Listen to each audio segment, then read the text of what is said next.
नहीं चलेगी, नहीं चलेगी। सवर्ण एकता जिंदाबाद, जिंदाबाद जिंदाबाद सवर्ण एकता जिंदाबाद। जिंदाबाद जिंदाबाद। आपको शर्म आनी चाहिए। जो सामान्य वर्ग आपको 90% वोट देता है, उसके लिए ऐसा काला कानून लाए हैं। समय आने पे इसका जरूर जवाब दिया जाएगा। अभी गूगल से यदि आप पूछते हैं कि दुनिया का सबसे बड़ा झूठा कौन, तो लिख के देता है कि नरेंद्र मोदी। इसमें मैं क्या बताऊं, वो सबका साथ सबका विकास, ये सब बहुत बड़ी झूठी बात है। और भारतीय जनता पार्टी के 95% लोग झूठे हैं।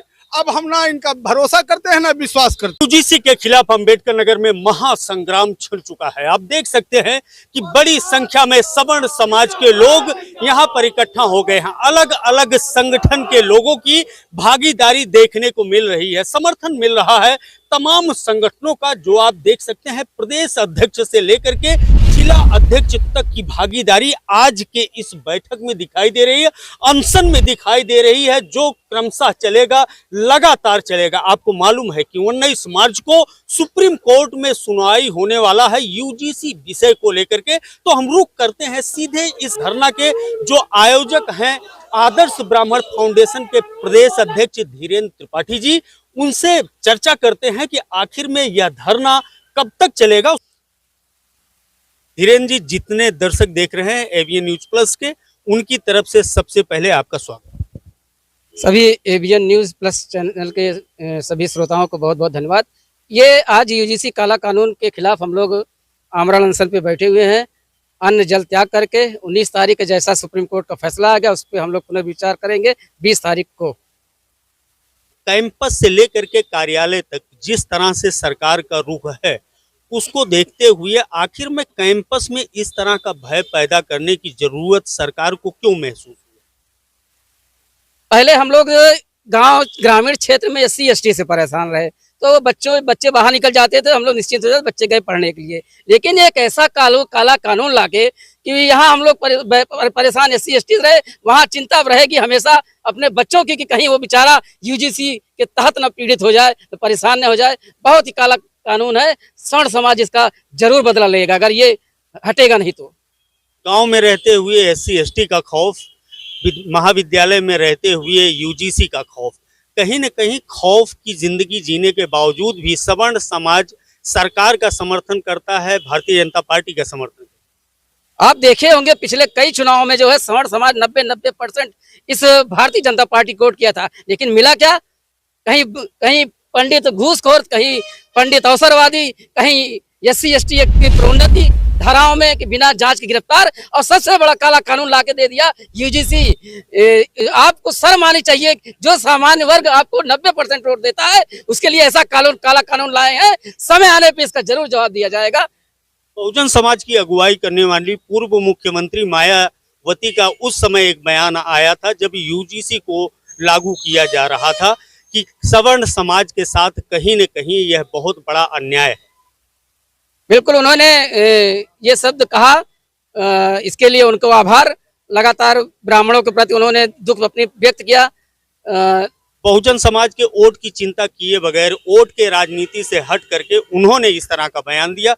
वहीं दूसरी तरफ समाजवादी पार्टी के राष्ट्रीय अध्यक्ष अखिलेश यादव ने कहा दोषी बचना नहीं चाहिए और निर्दोष के खिलाफ कार्रवाई नहीं होनी चाहिए, इस तरह का यूजीसी लागू होना चाहिए। कहीं न कहीं उन्होंने भी यूजीसी का विरोध किया। आखिर में बीजेपी को वोट की चिंता क्यों नहीं है? क्या सवर्ण समाज की मजबूरी समझ में आती है बीजेपी को? बंधुआ मजदूर समझता है सवर्ण समाज को भारतीय जनता पार्टी। उनके मंत्री कहते हैं कि ब्राह्मण ससुरे जाएंगे कहाँ, सवर्ण समाज जाएगा कहाँ? वो लास्ट में आकर भारतीय जनता पार्टी को वोट देगा। लेकिन भारतीय सवर्ण समाज हमेशा जब चाहा है, जिसकी चाहिए उसकी सरकार बनी है, जब चाहिए जिसकी गिराई है। आने वाले समय में अगर ये काला कानून वापस नहीं लेता होता है, ये सरकार भी गिरेगी। सवर्ण समाज के एक पूर्व सांसद ने यूजीसी का समर्थन किया। क्या उनको ऐसा लगता है कि यहाँ सवर्ण समाज का वोट का लेना देना उनको नहीं?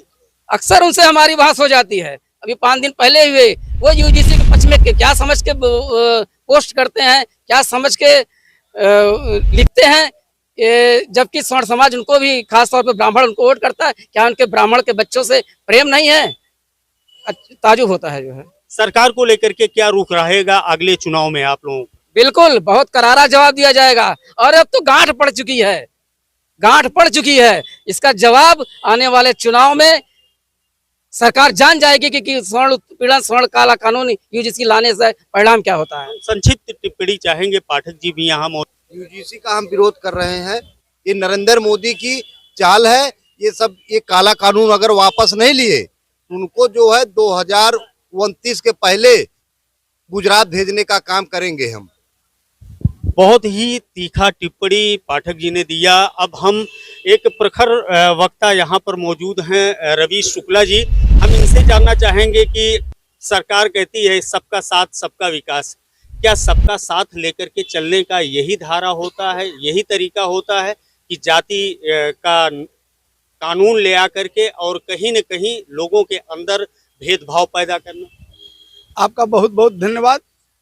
अभी गूगल से यदि आप पूछते हैं कि दुनिया का सबसे बड़ा झूठा कौन, तो लिख के देता है कि नरेंद्र मोदी। इसमें मैं क्या बताऊं, वो सबका साथ सबका विकास, ये सब बहुत बड़ी झूठी बात है। और भारतीय जनता पार्टी के 95% लोग झूठे हैं। अब हम ना इनका भरोसा करते हैं ना विश्वास करते हैं। अब इनकी बातों को मुझे कोई भरोसा नहीं। अब हमारा समाज जागरूक हो रहा और हम लड़ेंगे, हम जीतेंगे।